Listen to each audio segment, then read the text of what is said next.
নমস্কার, আপনারা দেখছেন ট্রাইভ টিভি বাংলা হট সিটে হট টকের আরও একটি পর্ব নিয়ে আপনাদের সঙ্গে আমি শান্তনু।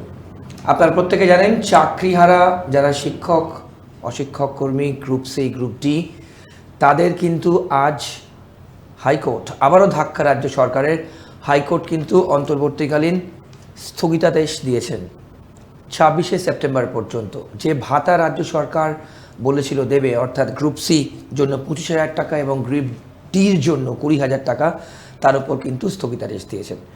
চাকরিহারা শিক্ষক এবং শিক্ষিকারা কি বলছেন, যে আমরা ভাতা চাই না, আমরা চাকরি চাই। এই নিয়ে কিন্তু আবারও উত্তপ্ত পরিস্থিতি, আবার উত্তাল। এই নিয়ে অমৃতা সিনহা তার পর্যবেক্ষণ, এখনই সরকার এই ভাতা দিতে পারবে না। আমাদের অনেকগুলো টপিক থাকছে আজকে, খুব ইন্টারেস্টিং টপিক। তার মধ্যে এটি কিন্তু প্রথমেই আমরা রাখছি, এর সঙ্গে আরও ইন্টারেস্টিং টপিক থাকছে। অর্কপ্রভ সরকার আমার বাদিকে বসে আছেন। আপনারা যার বিশ্লেষণ প্রতিটি পর্বে শোনেন হট টকের, তার ব্যাখ্যা নেবো, তার বিশ্লেষণ নেবো, এবং এরপর আরও খুব ইম্পর্টেন্ট টপিকস যেগুলো নিয়ে আজকে আপনারা দেখবেন। অর্কদা, প্রথমে আপনাকে স্বাগত জানাই আজকের পর্বে।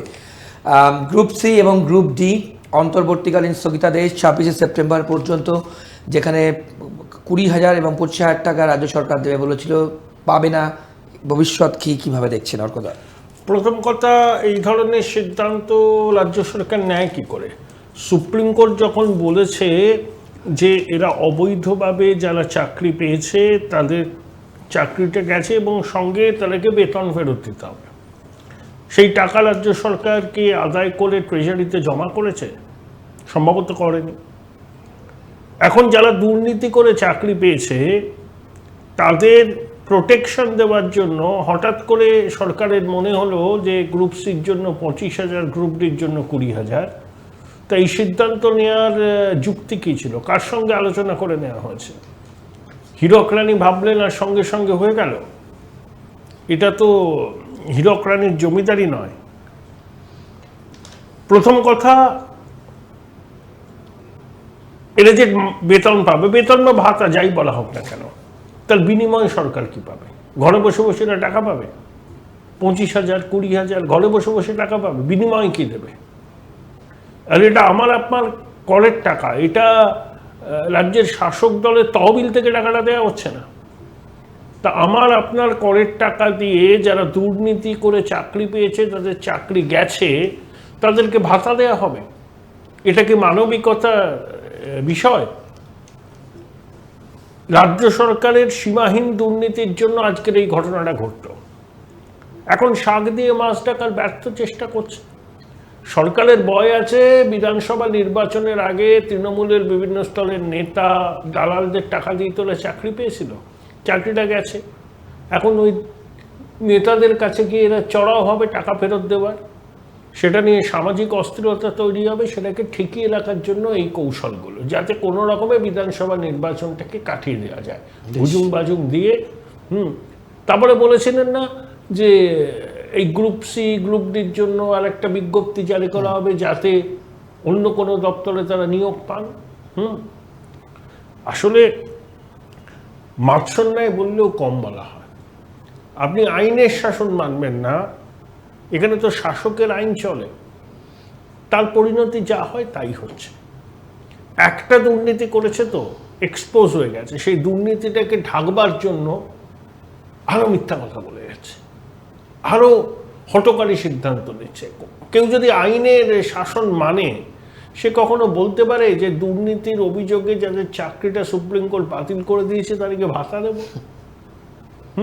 এর থেকেই তো বলেছে যে সংবিধান হাতে শপথ নেয় একটা সরকার, সংবিধানের বেসিক বিষয়গুলো কি মান্যতা দেয় না।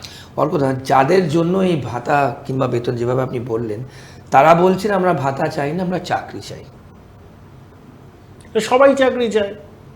তা চাকরি তো হতোই, দুর্নীতিতে যদি যুক্ত না হতো রাজ্য সরকার, মধ্যশিক্ষা পর্ষদ, এসএসসি, তাহলে এই 25,753 জন মেধার ভিত্তিতে চাকরি পেত। কিন্তু সেটা তো হয়নি, 17 রকম দুর্নীতি করেছে। আর যোগ্য চাকরিহারারা, শিক্ষকরা, তাদের চাকরিটা গেছে সরকারের চুরির জন্য। বেশ, তারা কেন পরীক্ষা দেবে? তাদের এই দাবির মধ্যে যৌক্তিকতা আছে, কিন্তু তারা বাধ্য হচ্ছে আজকে পথের ধুলায় বসে থাকতে। এর দায় কারুর নয়, রাজ্য সরকারের, শিক্ষা দপ্তরের, মধ্যশিক্ষা পর্ষদের এবং স্কুল সার্ভিস কমিশনের।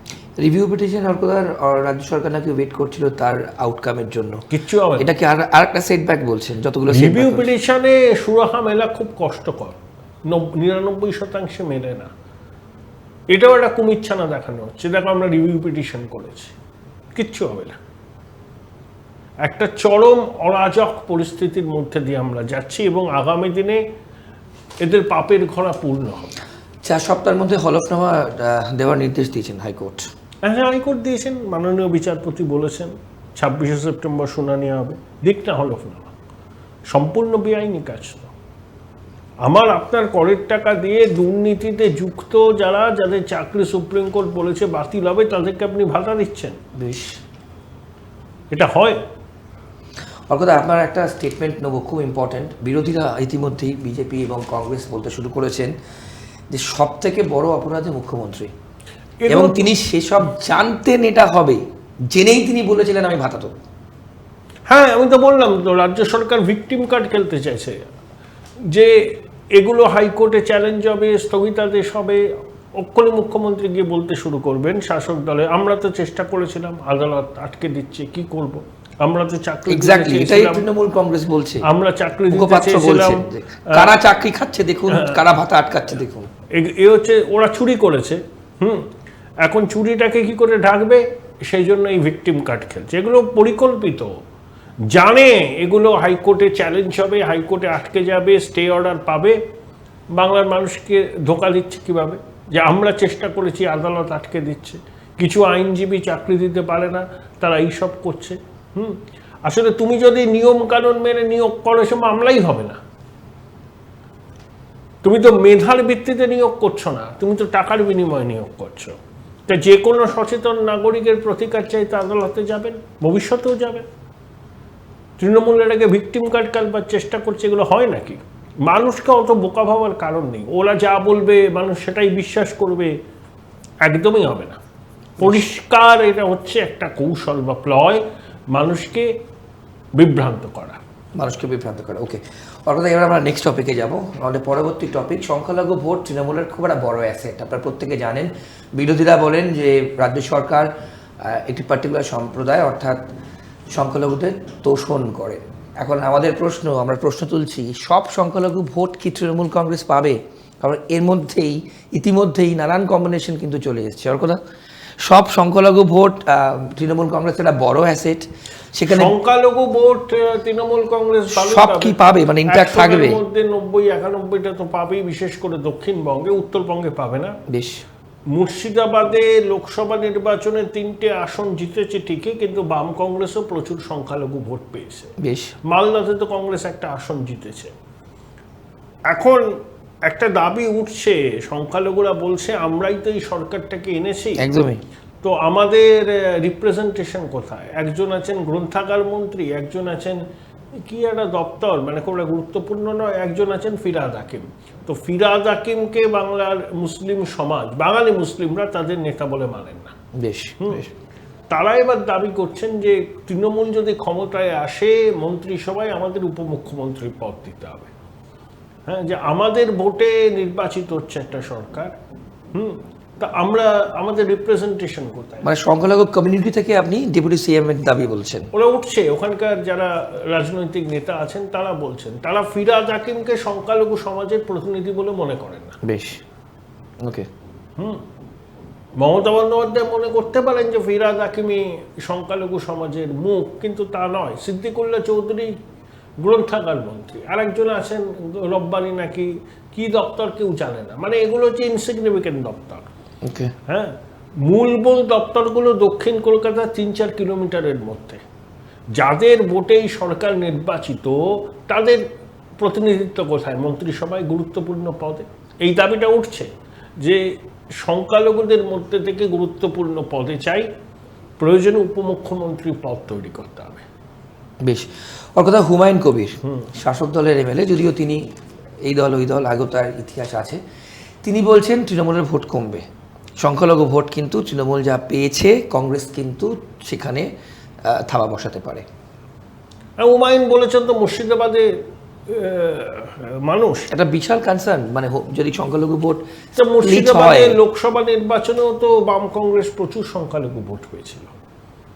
তৃণমূল জিতেছিল ঠিক আছে, বাম কংগ্রেসও প্রচুর পেয়েছিল। তাই সেই প্রবণতা বজায় থাকলে অনেক জায়গায় তৃণমূলকে শক্ত চ্যালেঞ্জের মুখে পড়তে হবে। সংখ্যালঘুদের জন্য কি করেছে তার একটা তো ফিরিস্তি দিতে হবে। সাচার কমিটির রিপোর্টে সংখ্যালঘুদের দুরবস্থার কথা তুলে ধরা হয়েছিল 2008 সালে। তৎকালীন মুখ্যমন্ত্রী বুদ্ধদেব ভট্টাচার্য সেটা মানতে চাননি। তার পরিণতি কি হয়েছে আমরা জানি, কিন্তু আজ 17 বছর পরেও সংখ্যালঘুদের অবস্থার কি উন্নতি হয়েছে? সরকারি চাকরিতে তাদের রিপ্রেজেন্টেশন কত? আমি ইমাম মসজিদদের ভাতা দিলাম, কয়টা স্কলারশিপ দিলাম, এতে হয়ে গেল? প্রচুর সংখ্যালঘু যুবক পরিযায়ী শ্রমিক হিসেবে বাইরে কাজ করে। আর কাহাতক এই বিজেপির জুজু দেখিয়ে সংখ্যালঘুদের ভয় পাওয়াবে। তারাও তো সচেতন হচ্ছেন, তারা তো জানেন যে তাদেরকে এদেশেই থাকতে হবে। আর বিজেপি শাসিত রাজ্যে তো দাঙ্গা হয় না। এই সমস্ত ভুল প্রচার, এই ন্যারেটিভ, এগুলো যে ভোট পাওয়ার জন্য এটা বোঝে। তাই হুমায়ুন যেটা বলেছে মুর্শিদাবাদের বাস্তব অবস্থান নিশ্চয়ই বলতে পারে। এবার তৃণমূল কীভাবে বিষয়টাকে দেখবে ওটা তাদের ব্যাপার। ওকে, অর্কদা, আমরা নেক্সট টপিকে যাব। সেটা হলো, আপনারা জানেন গতকালকে কালীগঞ্জে উপনির্বাচন জেনারেলি খুব একটা গুরুত্বপূর্ণ হয় না, কারণ রুলিং পার্টি সেখানে অ্যাডভান্টেজ জায়গায় থাকে। আর যেই এখানে নির্বাচিত হোক না কেন, 1 বছরও কম সময় সে বিধায়ক থাকতে পারবেন। অর্কদা, যা ভোট পড়েছে ক্লোজ টু 70% একটি উপনির্বাচনে। কাল বৃষ্টি হয়েছে প্রায়, তাও কিন্তু বিকেলের দিকে অনেকে টার্ন আউট হয়েছে। কি মনে হচ্ছে? 72% কাছাকাছি ভোট পেয়েছে, তৃণমূল জিতবে। সংখ্যালঘুর ওখানে 57%। 21 সালে বোধহয় 47,000-এর বেশি ভোটে জিতেছিলেন, যার প্রয়াণে এখানে বিজেপি ক্যান্ডিডেট কিন্তু হিন্দু। অর্কদা, হিন্দু ভোট বিজেপি প্রচুর পাবে। বিজেপি দ্বিতীয় হবে। তাদের ভোটের শতাংশ লোকসভার থেকে বাড়ে কিনা সেটাই দেখার, বা যেটা পেয়েছিল সেটা ধরে রাখতে পারে কিনা। বাম কংগ্রেস 2024-এর লোকসভা নির্বাচনে এম সাদি কালীগঞ্জ থেকে 18% ভোট পেয়েছিলেন। তারা সেটাকে ধরে রাখতে পারেন নাকি তাদের ভোট কমে নাকি বাড়ে, এটা একটা দেখার বিষয়। এবং তৃণমূল তো জিতবে, কিন্তু জয়ের ব্যবধান কত হবে? কোনো মতে জিতবে নাকি 21-এর ফলাফলকে ছাপিয়ে যাবে, নাকি 20-25 হাজার ভোটে জিতবে, এটাই দেখার, আর কিছু না। যেভাবে ভোট হয়েছে সেখানে আবার কালকে মিডল ফিঙ্গার নিয়ে বিজেপির প্রার্থী সামান্য কিছু গন্ডগোল হয়েছে, মোটের উপর শান্তিপূর্ণ হয়েছে। কারোরই খুব একটা আগ্রহ নেই, মানে এই সময় নির্বাচন 1 বছরের কম সময় যে নির্বাচিত হোক না কেন। তৃণমূলের সিট 57% সংখ্যালঘু ভোট, বেশ। হ্যাঁ, এবং তৃণমূলের তো রেকর্ড মার্জিনে জেতা উচিত। তৃণমূল রেকর্ড মার্জিনে জেতা উচিত, আমরা নজর সেদিকে থাকবে। পরের টপিকে যাব। ওর কথা অনেকেই বলতে শুরু করেছেন ইতিমধ্যেই। আমরা দেখেছি যেখানে মুখ্যমন্ত্রী যাচ্ছেন, সে খিদিরপুর হোক কিংবা যেখানেই হোক না কেন, সে দীঘা হোক, সেখানে সঙ্গে সঙ্গে কিন্তু শুভেন্দু অধিকারী যাচ্ছেন। তাহলে ওর কথা অনেকেই বলতে শুরু করেছেন, যদি বিজেপি ক্ষমতায় আসে, যদি বিজেপি 2026-এ ফটো ফিনিশ হয়, যেটা বহু ক্ষেত্রে আমরা বলেছি, আগামী দিনেও আমরা নিশ্চয়ই এই নিয়ে আলোচনা করব, শুভেন্দু অধিকারী কি বিজেপির মুখ্যমন্ত্রী মুখ? শুভেন্দু আপোষহীন তৃণমূলের বিরুদ্ধে, এটা একটা অ্যাডভান্টেজ। মমতা বন্দ্যোপাধ্যায় যদি মুখ্যমন্ত্রী হতে পারেন, তো শুভেন্দু পারবেন না কেন, যদি বিজেপি জেতে? মমতা বন্দ্যোপাধ্যায় আপোষহীন সিপিএম বিরোধিতার ডিভিডেন্ড মমতা পেয়েছিলেন। তৃণমূলও তারা আপোষহীন, এই শুভেন্দু তারা আপোষহীন তৃণমূল বিরোধিতার ডিভিডেন্ড পাবেন না, কে বলতে পারে? আর শুভেন্দু পরিশ্রম করছেন, ঘাম ঝোলাচ্ছেন, দিনে 200-250 কিলোমিটার ট্রাভেল করেন, নানা জায়গায় সভা করেন। বিরোধী দলনেতা হিসাবে তার ভূমিকা যথেষ্ট পজিটিভ। তো অসুবিধা কী আছে? মানুষ ডিসাইড করবে, এবং তাদের কে মুখ হবে বিজেপি সেটা বিজেপি ঠিক করবে। কিন্তু মমতা বন্দ্যোপাধ্যায়কে যে চ্যালেঞ্জ শুভেন্দু ছুড়ে দিয়েছেন, এটা অনস্বীকার্য। মানে চাপে আছে আপনি বলছেন তৃণমূল কংগ্রেস। শুভেন্দু তো তৃণমূলের ইনস অ্যান্ড আউটস জানেন, এটাও তার সুবিধা। একদমই। এবং প্রশাসনের অভ্যন্তরেও অনেকে আছেন যারা শুভেন্দুর সঙ্গে এখনও যোগাযোগ রাখেন, তাই শুভেন্দু খবর পান, এটা তার সুবিধা। তাহলে আমরা এইভাবে ন্যারেটিভটা রাখতে পারি, শুভেন্দু ভার্সেস মমতা। এটা প্রায় হয়েই গেছে।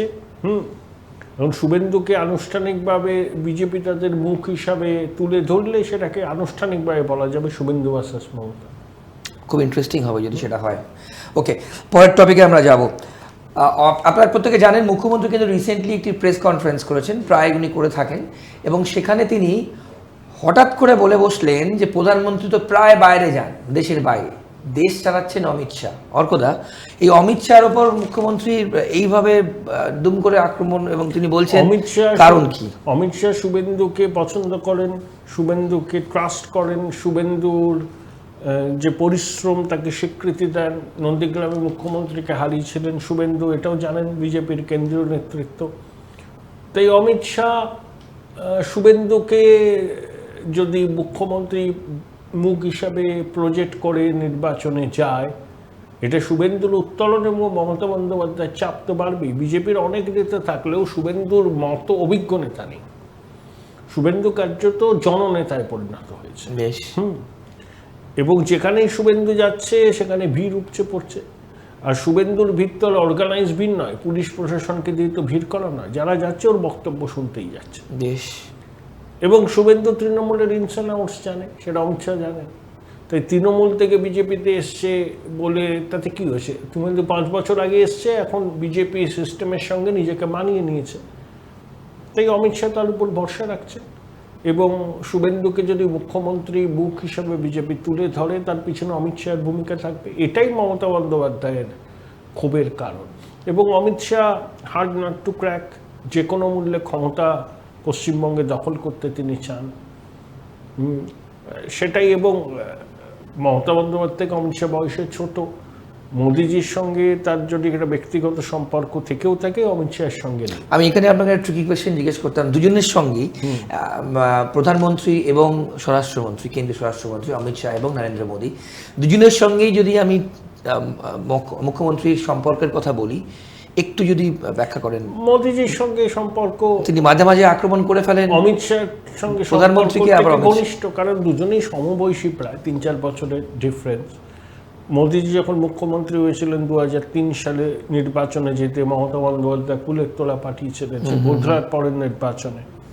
যেহেতু তারা একই প্রজন্মের মানুষ, সেই জন্য একটা তো ওয়েভলেন্থ আছে। অমিত শাহ অনেক ছোট এদের থেকে, 60-এর কাছাকাছি বয়স, এবং অমিত শাহ অনেক অ্যাগ্রেসিভ, রাইট, যে কোনো মূল্যে ক্ষমতা দখল করতে চান। তার জন্য সাম দাম দণ্ডভেদ যা দরকার সেটা তিনি প্রয়োগ করার পক্ষপাতী। বেশ। তো এটাই দুজনের মধ্যে পার্থক্য।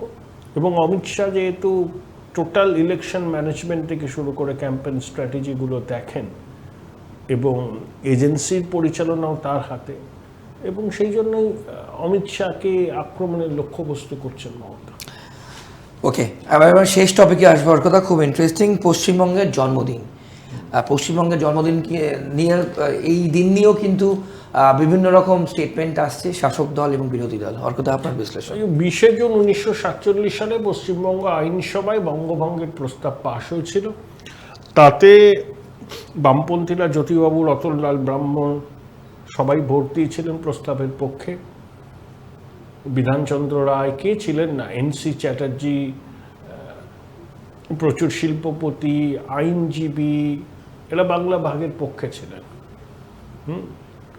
শরৎচন্দ্র বসু আর সুরাবর্তী তারা শরৎচন্দ্র বসু মূলত অবিভক্ত বঙ্গদেশের কথা বলেছিলেন, স্বাধীন বাংলা রাষ্ট্র, কিন্তু সেটা কংগ্রেস সমর্থন করেনি। আর সেই জন্যই বাঙালি হিন্দুদের জন্য পশ্চিমবঙ্গ, এটা শ্যামাপ্রসাদ মুখোপাধ্যায়ের উদ্যোগ তো ছিলই। সেটাকে বিজেপি বলে যে আজকে পশ্চিমবঙ্গের জন্মদিন এটাই, বাঙালি হিন্দুদের জন্য পশ্চিমবঙ্গের সৃষ্টি। 1947 সালের 20 জুন পশ্চিমবঙ্গ প্রাদেশিক আইনসভায় ভোটাভুটির মাধ্যমে হয়েছিল। মুখ্যমন্ত্রীর আপত্তিটা কোথায়?